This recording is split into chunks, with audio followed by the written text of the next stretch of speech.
thought I would give a little bit of an insight about the difficulties I have leaving my house, being outside, and how I feel, just due to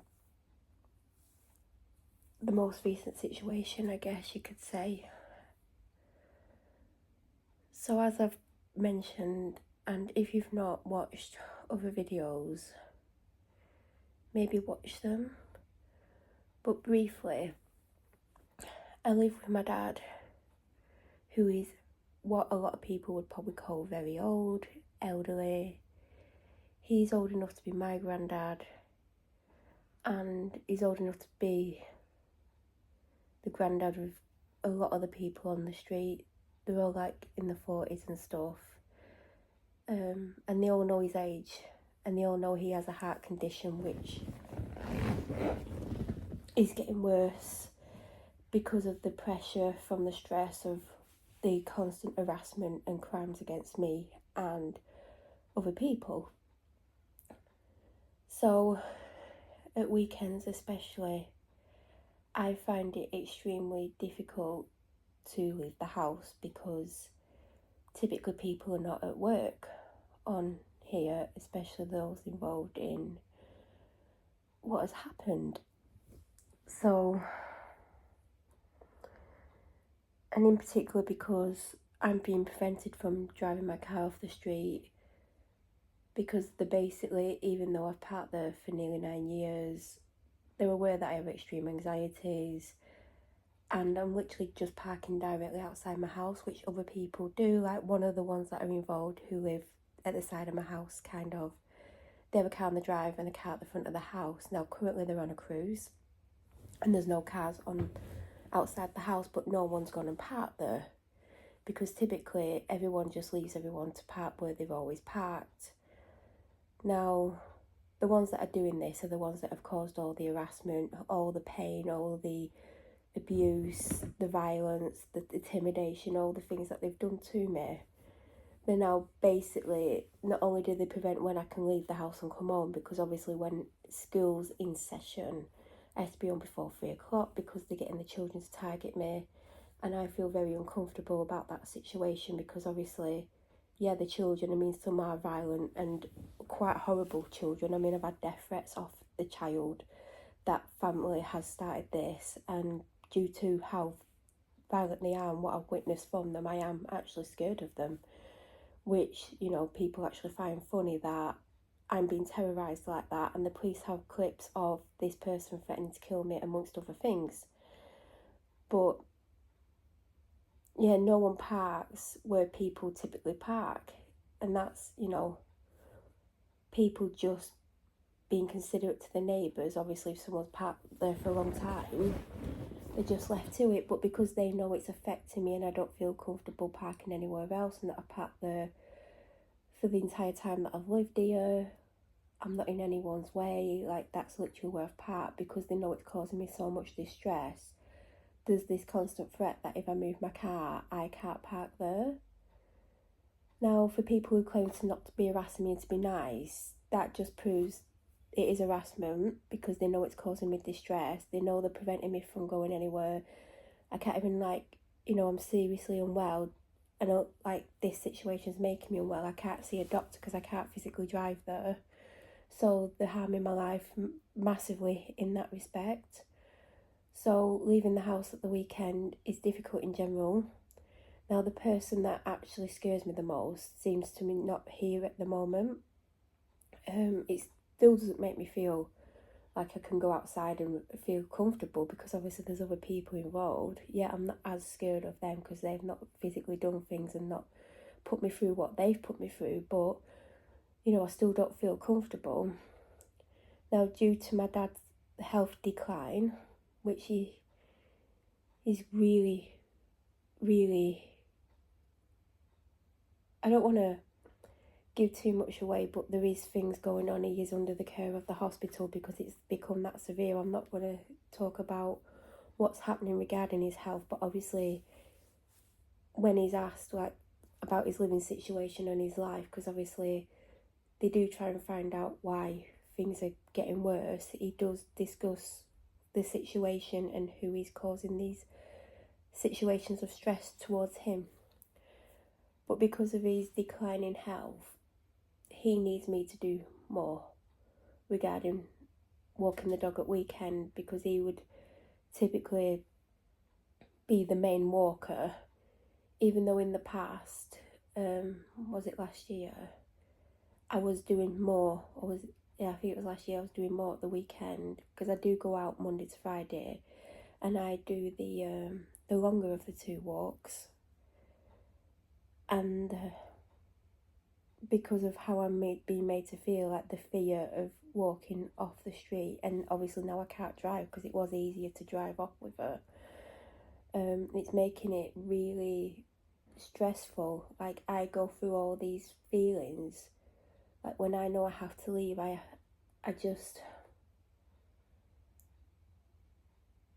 don't even know how to explain it. I just imagine like the ultimate fear of dread, like the worst feeling of fear like you could feel, and you've got to go out, and you take ages to get ready because you're just so stressed out and you don't really want to go, and like you're shaking and you're just feeling all these emotions because you're just so scared of walking out that door. I have to go through that every time, and then sometimes I'll literally be stood at the door ages, like just scared, and I'll be like looking at the peephole and like listening to make sure no one comes out the house, and like it's just this horrible feeling. There's been times when I've literally stood there for 20 minutes and then I've had to walk away from the door because I'm like, I don't know if I can go out. And it's an horrific feeling. And yesterday, like, I knew that my dad would want me to walk the dog, like do 2 long walks at the weekend, and I was like, I'm so mentally drained about leaving the house anyway and walking her. I was like, oh my god, how am I gonna like go? Like, and like I said, the person that's done the worst things doesn't seem to be around, but obviously people come home, don't they? So I was gonna do the first walk of the day, but then my dad got out much earlier than he normally does, so that threw me, because normally I have to like plan like what time I think I'm going to go out, what time I think I'm going to start getting ready, because like I said, it can take me such a long time because I'm just so scared and anxious and stressed, and I'm going through all these horrible feelings and emotions that I do have to work myself up to it. And even when I'm ready, it can take me a long time to get out. I do try and like push myself to just go quickly so I don't like stand there for a long time, but sometimes that works, and I just like, you've got to go because you're going to have to go anyway. You just need to get it over with. But there's times when I do stand around for a long time thinking, what if I walk out and they walk out their house? Like, what if they're out their house and they walk round the corner as I'm walking, like, out of like the bottom of my path? Like, there's all these like feelings where, because obviously I have bumped into them and they've been very close, and it's like the most fear-provoking situation that I could be in. So when I was just about to leave, I was talking to my dad, and he saw the person who basically caused this entire situation walk past the house, and he told me, and I felt like someone had literally just kicked me in the stomach, and I felt like I was going to be sick, and I'd literally just worked myself up to leaving. Like, I was literally just about to go and put the dog's LEAD on, and I can't say it because of how close she is to me. She'll think we're going OUT right now.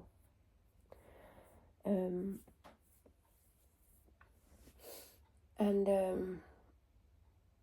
was like, oh, I can't go. Like, and I started to have like a full-on panic attack. And he's like, we'll go whilst they're not outside. And I'm like, yeah, but they are outside. And he's like, I'll go and look out the window to see if they've gone away from the house, because obviously there's no chance of me going if they're anywhere near my house. And he looked, and they were towards the top of the street, and he's like, I'll keep an eye on where they are. If they start coming back down before you get like down the path and away from the house, I'll let you know. And I just felt this fear, like I was absolutely petrified, and I'm trying to walk fast, but because like my heart's racing, I felt like I was dragging a dead weight behind me. Everything just seemed to be in slow motion, and like I could sense them, like, and I did briefly look that way, and they were just staring at me, and I'm like, oh my god, like, just, it's just horrible the way I'm feeling and made to feel, and like they even laugh about that. I'm scared of them. Like I can prove they've like made fun of me being scared of them. Like it's not funny. And I was like walking off the street petrified that they were going to come after me, because there's been times when I've been on walks and they've come in the car looking for me. And it's so scary that they do these things. Like I'm scared that they're going to do something to me when they find me. And like I think one or two cars came down the street and I was like, oh my god, it's them. I was just so scared that they were coming after me. And even when I got off the street, I still didn't feel safe at all. And when I got to a certain point, and like, you know, walking and knowing that they'd see me and being scared they would come and look for me again, it was just too much. Like my heart was racing, I was literally shaking, physically shaking. I didn't know what to do with myself. I didn't know where to go. Like I didn't know where I was going to walk the dog. I didn't know, because I was just so scared. And then I spoke to my dad on my phone. I can't even remember where I was, to be honest. And because I was literally walking along and I was literally sobbing. And I went, everyone's just going to think I'm a complete weirdo just sobbing to myself as I'm walking along. But that's how I felt. And he's like, well, they've not left the street. And I said, well, it doesn't like take away the fear that I feel, but at least I knew that they hadn't like driven off the street. And the walk was so difficult because the entire time I was just so scared, and my anxiety was through the roof. I was shaking and my heart was just pounding the entire time. I felt like I was going to be sick. I wanted to cry. Like when I stopped myself from sobbing, and I don't think I'd physically stopped myself, I think it just stopped, like, you know, because I'm walking the dog, I've got to keep my eye on her because she's a lot. I think if it wasn't for her, at times, like, the situation would be worse when I'm out, but because she needs a lot of attention and watching because of her unique character, she does help distract me at times.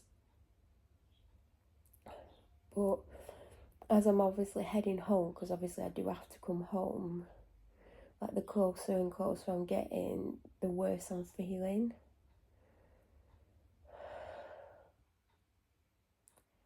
And I spoke to my dad again, because obviously I don't know who's outside. Like, if I go on the camera, I've only got a limited view of what's going on. So I did speak to him to find out if there was like anyone outside and stuff, because there's no way I would have come home.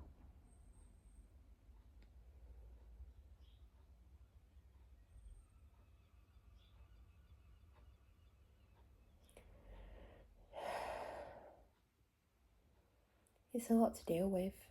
It really is.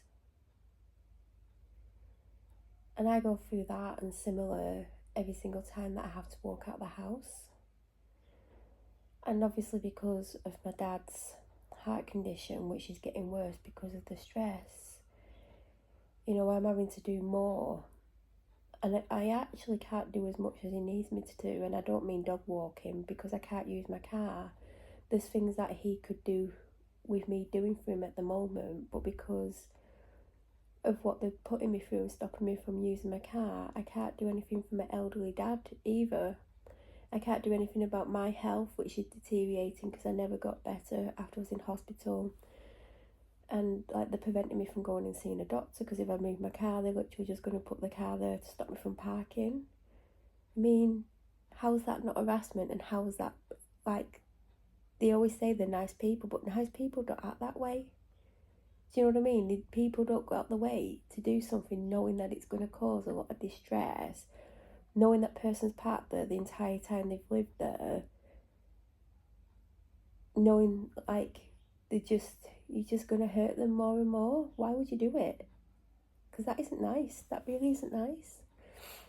So I feel all this pressure because I've got to do these extra walks, which wouldn't be an issue if I was left alone and weren't attacked and intimidated and done all the things that they do to me.